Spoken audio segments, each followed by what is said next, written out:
રામ મારે એવા બનાવવા તમને કે કશું માગો નહીં, બસ ખાલી માત્ર ભક્તિ કરો. તો આ રામ નામ કેમ પ્રદાન કર્યું છે તમને ખબર નહીં? એક વખત રામ બોલવાથી કેટલા પાપોમાં આગ લાગે છે. કેટલા પાપો? ગોડાઉન ભરીને પાપો છે તમારા. કેટલા? ગોડાઉન ભરીને. એક એક પાપ કરીને ગણવા જાય ને તો કેટલાય વર્ષો નીકળી જાય, જન્મો નીકળી જાય. કેમ કે આ જન્મ નહીં, જન્મો જન્મના પાપ કર્મ પડ્યા હોય. ગયા જન્મના, એના આગલા જન્મના, એના આગલા જન્મના, જેટલી વાર મનુષ્ય અવતાર લીધો હોય એ બધી વખતે જે ધરતી પર આ કર્મભૂમિ છે, આ શું છે? કર્મભૂમિ છે. અહીં તમે જેવું બીજ વાવો એવું ફળ પ્રદાન થાય. તો ક્યાંક ને ક્યાંક જન્મો જન્મથી તમે પાપ કર્મ કરતા જ આયા હોય, એ પાપ કર્મના ફળ સ્વરૂપ તમે આ બધી દુઃખની યાતનાઓ ભોગવતા હોય. તો આ દુઃખની યાતનાઓ ના ભોગવવા માટે ભગવાનનું નામ કાફી છે. વિશ્વાસ રાખજો. રામ ગોડાઉન ભર્યું છે, ગોડાઉન. એ ગોડાઉનમાં આગ લગાડવા માટે રામ નામ રૂપી દિવાશ્રી ચોપવી પડશે. શું? રામ નામ રૂપી દિવાશ્રી ચોપવી પડશે. તો શું એક વખત રામ બોલવાથી હજારો પાપો નષ્ટ થાય? તો હું કહું છું હા, નષ્ટ થાય, નષ્ટ થાય. પણ તમે એકદમ મોરું મોરું બોલો કે રામ રામ, તો ચોથી થાય. એના માટે બોલવું પડે રામ રામ રામ રામ.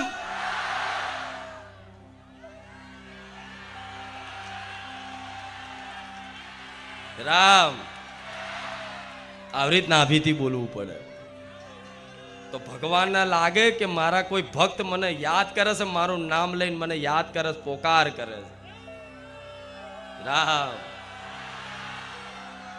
ભલે. તો આ જન્મો જન્મના આ ગોડાઉન ભરેલા છે ને, જે આ રામ નામ રૂપી પુસ્તકો બુકો આપી, રામ નામ લેખન કરાઈ અને એ બુક પાછી જમા કરાઈ, અને હું તમારા કલ્યાણ માટે હું માતા ગોડાઉન ભરું છું, તમારા ગોડાઉનમાંથી પાપ નષ્ટ કરવા માટે. વિચારો મારી રચના, મારી રચના વિચારો તમે. હું તમને રામ નામ બુક આપું છું, લેખન પુસ્તક આપું છું લખવા માટે.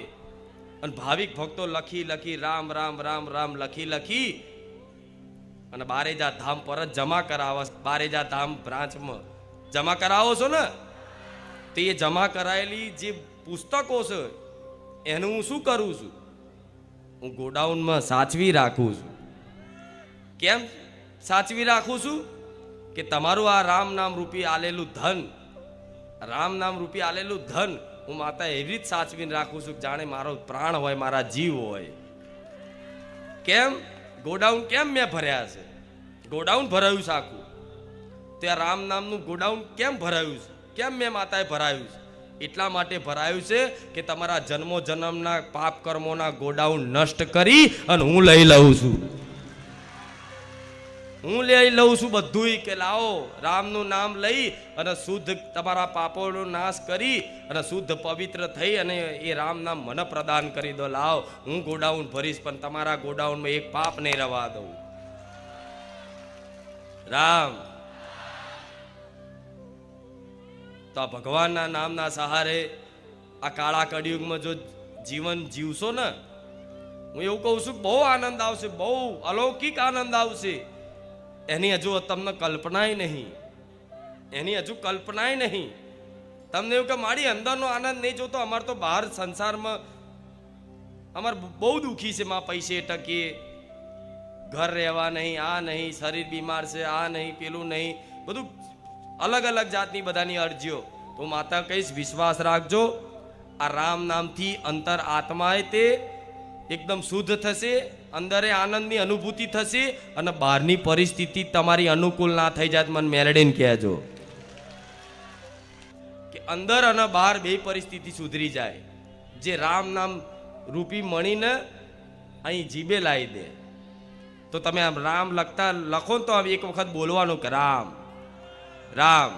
મોબાઈલમાં એપ્લિકેશનમાં એક વખત રામનું નામ જપ કરો ને તમે, તો એમાં ખાલી દબાઈ દબાઈ નહીં કરવાનું મન વગરનું, એ ફળ મળશે, પણ એ થોડી ધીરે રહીને મતલબ ફળ મળે. પણ તમે રામ દબાઈ અને રામ બોલી અને રામ જોઈ અને ત્રણેય વસ્તુ ભેગી કરો કે રામ, તો એનું ફળ વિશેષ મળશે. વિશ્વાસ રાખજો, કેમ કે ભગવાન કરતા ભગવાનનું નામ મોટું છે. શું કહેવાય છે? રામ સે બડા રામ કા નામ. આ ભગવાને બધી એમની લીલાઓમાં દર્શાવ્યું છે કે મારા કરતા મારું નામ મોટું છે. પણ કોણે ઇતિહાસ વાંચ્યા છે? કોણે પુરાણો ગ્રંથો વાંચ્યા છે? બસ બધા પોતપોતાની મસ્તીમ છે. પણ છતાંય ભલે ગ્રંથો ના વાંચ્યા હોય, ઇતિહાસ ના જાણ્યો હોય, પણ થોડી ઘણી મારા ભાવિક ભક્તોને અંદર એક સમજ આવે, નામ પ્રત્યે વિશ્વાસ આવે ને, એવી નાની મોટી કંઈક ને કંઈક કથાઓ કહેતી રહીશ તો મારા ભક્તોની આસ્થા વધે નામ ઉપર. રામ કૃષ્ણ ભગવાનને પત્ની હતા, ખબર છે ને?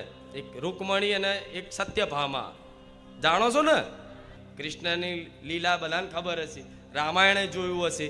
પણ એમાં રૂકમણી અને સત્યભામા બે પત્ની હતી ને. હા, એમ તો પત્ની તો 8 પત્નીઓ ગણાય છે, એમ તો ગણાય તો 16,000 પત્નીઓ ગણાય છે, પણ એ અલગ લીલા હશે ભગવાનની. પણ મુખ્ય કોણ? રૂકમણીજી અને સત્યભામાજી. આ બે હતા ને, મતલબ ત્યારે કૃષ્ણ ભગવાનના તાજવે તોલવાના હતા, ખબર છે? હા, તો તાજવે તોલવાના હતા ને, તો સત્યભામાએ શું કર્યું? એક બાજુ તાજવામાં કૃષ્ણ ભગવાનને રાખ્યા અને બીજા તાજવામાં સોના ચાંદી અને ઝવેરાત મૂક્યા. તો તાજવું ઊંચું થયું નહીં. ગમે તેટલું મૂક કરે પણ કૃષ્ણ ભગવાનનું તાજવું ઊંચું થાય સારું. શું છે એ વિચારક? શું છે? ભગવાન હલતા જ નહીં. આટલું બધું સોનું મૂક્યું, ઝવેરાત, ચાંદી, હીરા, મોતી બધા દાગીના મૂકી દીધા, છતાંય તે ભગવાનનું પલ્લું ઊંચું જ નહીં થતું. શું છે? શું છે? તો પછી તરત જ રૂકમણીજીનો વારો આવ્યો. તો રૂકમણીજીએ શું કર્યું? તરત તુલસી પત્ર પર કૃષ્ણ લખી અને બધું હટાવીને ખાલી તાજવા પર મૂક્યું. ભગવાનનું નામ ખાલી આમ મૂક્યું ને, ભગવાનનું તાજવું ઊંચું થઈ ગયું. ખબર છે ને? ખાલી એક તુલસી પર ખાલી એક કૃષ્ણ નામ લખી અને મૂક્યું, એટલામાં તો આખું ભગવાનનું તાજવું ઊંચું થઈ ગયું, સમાંતર થઈ ગયું. થઈ ગયું ને? તે શું દર્શાવે છે? જેટલું જ મારા ભગવાન, હું ભગવાન છું એટલું જ મારા ભગવાનનું નામ છે, એ દર્શાવે છે. રામ. તો આ વાતોનો વિશ્વાસ કરવો પડશે. ભગવાનને પહેલા ગણતા હતા ભગવાન છે, બસ હાથ જોડ્યા, પતી ગયું, પ્રણામ નમસ્કાર, પતી ગયું. પણ શું છે? અરે શું છે એની તો કોઈ આજ લગીન બધા શાસ્ત્રો, ગ્રંથો, પુરાણો, વેદ, ઉપનિષદ, બધા ભક્તોની મહિમા, ભક્તોના ચરિત્રમાં જેટલું લખાયું ને, જેટલા આપણા ગ્રંથો લખાયા ને, એ ગ્રંથો ઓછા પડ્યા છે ભગવાનની મહિમા ગાવામાં. ના ગઈએ કે કોઈ, કેમ કે એ અનંત બ્રહ્માંડના રચયિતા છે, પાલનહાર છે, સંહાર કરતા એક જ છે, બ્રહ્મા વિષ્ણુ મહેશ. એનાથી ઉપર મારા રામ છે. શું? જેનાથી બ્રહ્મા વિષ્ણુ મહેશ ત્રણેયની ઉત્પત્તિ થઈ ને, એ મારા રામ છે. તો તમે એનું નામ લો છો તો વિશ્વાસ રાખો. દરેક ભક્તોને કહીશ, હું તમને છે ને ખોટી માનસિકતાઓ જે લઈને ફરો છો ને, કે આ નડ્યું, પેલું નડ્યું, પેલું નડ્યું, પેલું નડ્યું, આ બધું મારા મગજમાંથી આ રામ નામ રૂપી સાબુથી આ બધો મેલ ધોઈ નાખવો છે, આ શંકાઓ કાઢી નાખવી છે.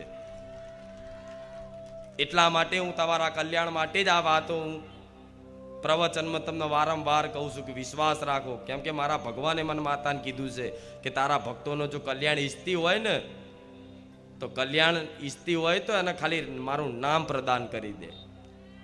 ભલે પછી એ ભાવથી ભજશે કે કભાવથી ભજશે, પણ રામ નામ એનું ફળ આપશે. આપશે ને?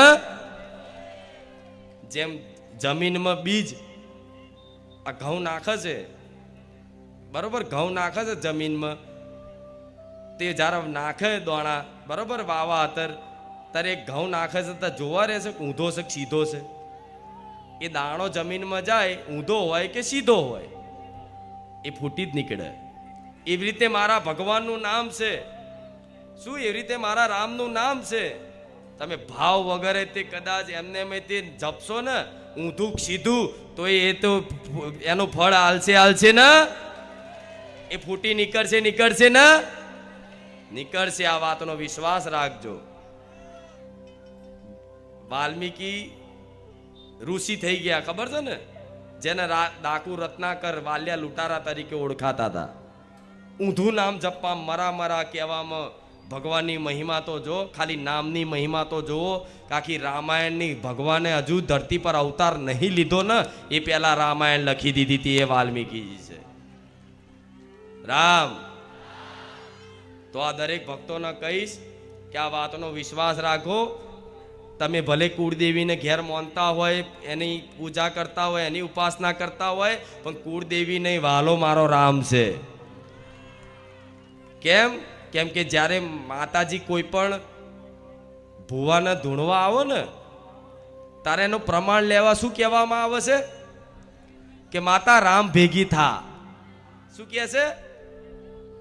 માતા તું રામ ભેગી થા તો તું હાચી. શું મતલબ? માતાને રામ ભેગી કરવાનો અર્થાત કે માતા જો સત્ય આવતી હોય તો રામનું નામ કેમ લેવામાં આવે છે? કેમ કે સત જે સત છે, માતાજીનું જે સત છે, જે શક્તિ છે, એ જ મારો રામ છે.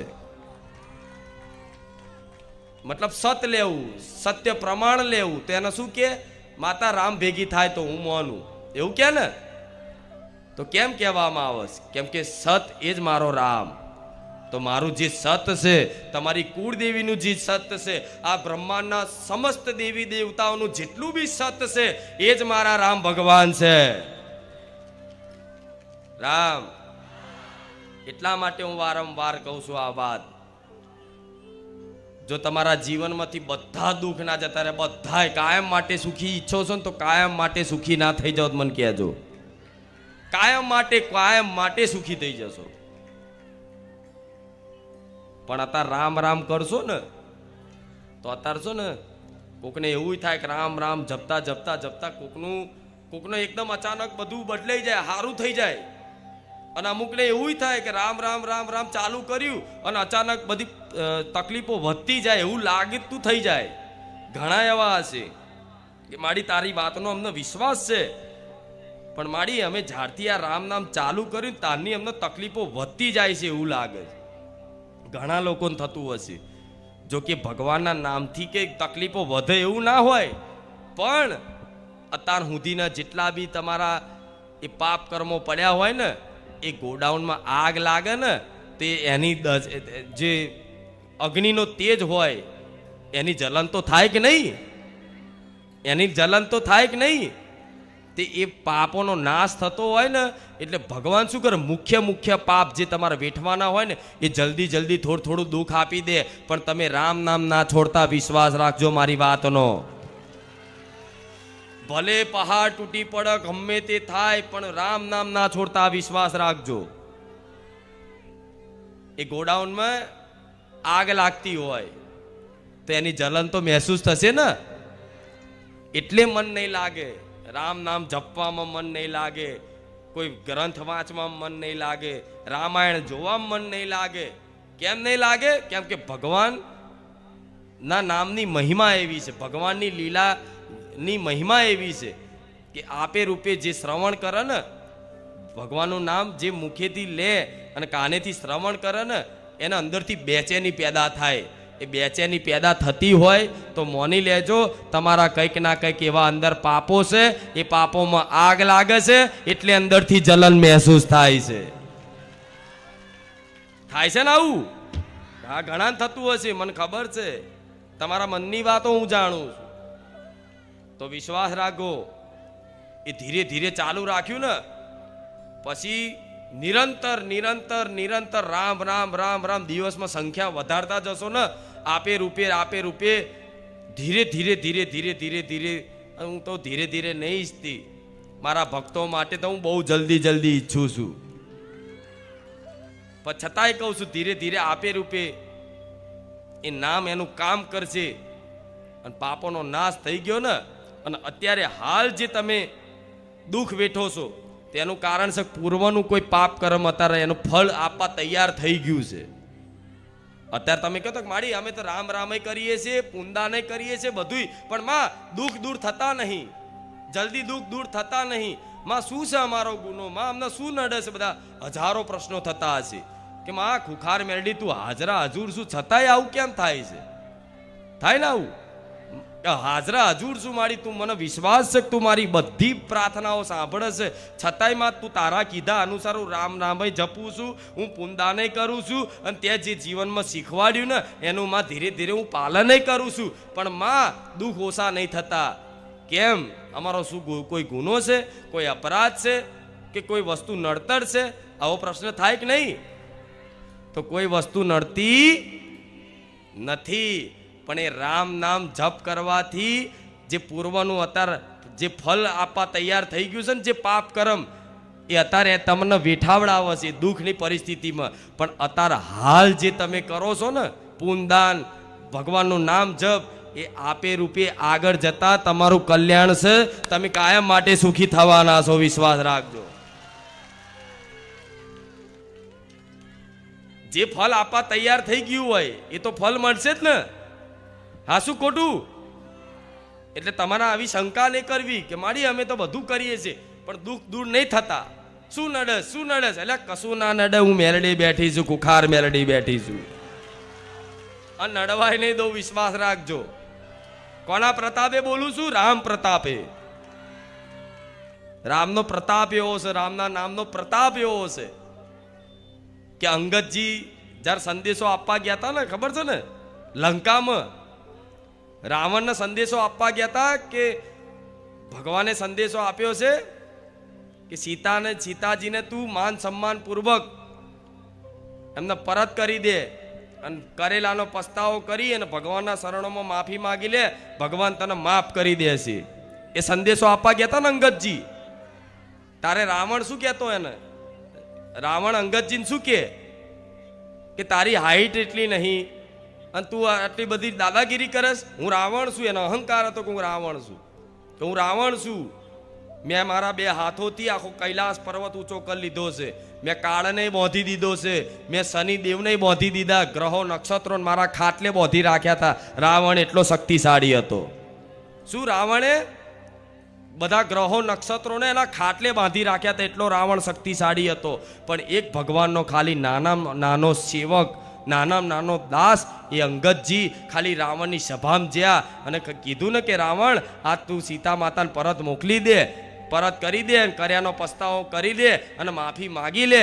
ખાલી આટલું કીધું ને તો રાવણ ખીજાઈ ગયો કે તું મને કહેશે હું રાવણ છું? ત્યારે ખાલી અંગદજી એટલું કીધું ને, તું રાવણ હોય તો ભલે, પણ હું ખાલી રામનો દૂત છું, રામનો દાસ છું, રામનો સેવક છું, નાનામાં નાનો. શું? નાનામાં નાનો રામનો સેવક છું. તું રામની વાત તો દૂર છે, તું ખાલી મારો સામનો કરી બતાવ તો હું તને માનું તું રાવણ હાચો. તારા અંગદજી આમ કરી ખાલી કીધું ને એની સભામાં કે લે આ પગ મૂકી દીધો, આ પગ મૂકી દીધો, જય શ્રી રામ. આ ખાલી આ પગ મૂકી દીધો ને, જય શ્રી રામ કરી, અને રાવણની સભામાં બધા તાકાતવર શક્તિશાળી દાનવો હતા, ખબર છે ને? તો બધાએ વારા ફરતી વારા કીધું કે આ ખાલી પગ મારો હલાઈ બતાવો, તારી સભામાં જો કોઈ હોય તો હું માનું કે રાવણ તારી શક્તિ હાચી. એમ ખાલી મારા ભગવાનનું નામ લઈને પગ મૂકી દીધો, એટલે તાકાત હોય તો હલાઈ બતાય. બધાએ મોટા મોટા રાક્ષસો એમ થાકી ગયા, પણ એક પગ ના હલ્યો. છેલ્લે રાવણ ઊભો થઈને પગ પકડવા આવતો હતો ત્યારે એવું કીધું કે તારા મારા પગ નહીં પકડવાના, તારા તો મારા ભગવાનના પગ પકડવાના છે, જા. તો એક ભગવાનનો નાનો એવો સેવક જો સભામાં આમ કરી પગ મેળ દેતો હોય જય શ્રી રામ કરીને, તો રામના નામનો પ્રતાપ કેટલો હશે? હા, શું ખોટું? રામના નામનો પ્રતાપ કેટલો હશે? પણ એવો ભરોસો જોઈએ. હનુમાનજી આમ કરીને કહેતા જય શ્રી રામ, તો આખો દરિયો કૂદી જતા, પાર કરી જતા પવન વેગે. ખબર છે ને? આમ બોલે જય શ્રી રામ તો ભગવાન છે ને એટલા મોટા પહાડ જેવા વિશાળ થઈ જાય હનુમાનજી. ખબર છે ને? પછી પાછા બોલે જય શ્રી રામ તો નાના થઈ જતા. તો રામનો પ્રતાપ તો જુઓ તમે, સામાન્ય ના સમજશો. કેમ આટલું દર રવિવાર બોલું છું કે હવે મેં એક સંકલ્પ કરી લીધો છે કે બારેજા ધામ આવનારા હજારો લાખો ભક્તોનું કલ્યાણ ના કરું ને તો લગીનું રોમવારી મેલડી ના જપું. ગમે તે થશે, ગમે તે કરવાનું થશે હું કરીશ, પણ આ સંકલ્પ લીધો છે મેં. અને જે આવા કાળા કળિયુગમાં તમે બહુ મતલબ ક્યાંક ને ક્યાંક ભગવાનની તમારી પર વિશેષ કૃપા, જન્મો જન્મની કંઈક ને કંઈક ભક્તિ હશે, કંઈક ને કંઈક એવા પુણ્ય હશે કે આ જન્મની તમારા પેઢીમાં તમારા બાપ દાદાની કોઈ એવી ભક્તિ હશે, એના ફળ સ્વરૂપ ગમે તે કારણોસર કંઈક ને કંઈક ભગવાનની વિશેષ કૃપા હશે, પુણ્ય હશે ને, એના કારણે તમે બારેજા ધામમાં આવી અને રામ નામ શબ્દ સાંભળો છો. શું રામ નામ આ ઉચ્ચારણ જે કરો છો રામ, એ સાંભળો છો અને મારા મુખેથી તમે સાંભળો છો, તો કંઈક નું કંઈક હશે, કંઈક નું કંઈક પુણ્ય હશે, કંઈક નું કંઈક ભજન હશે જન્મો જન્મનું. તારે અચાનક મારા જેવી માતા અચાનક મળી ગઈ અને અચાનક પોતાની લાગવા માંડી ને. તમારા જીવનમાં બધું આવ્યું હશે, પણ તમારા જીવનમાં બધું જ આવ્યું હશે, પણ મારી માતાના આવવાથી તમારા જીવનમાં મારી માતાનો આગમન થવાથી જે ખુશી થઈ હશે ને, એવી ખુશી આ સંસારમાં ચોય નહીં થઈ હોય.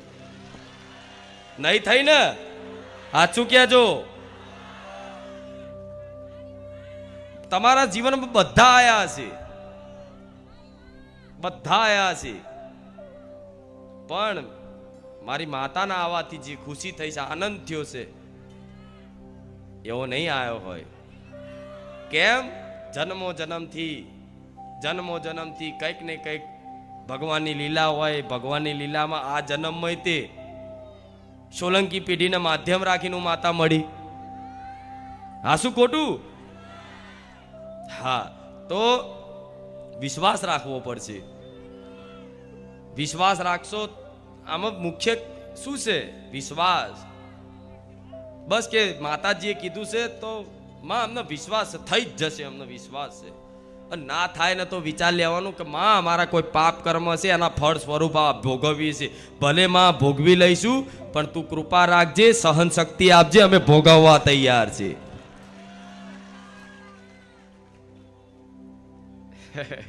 રામ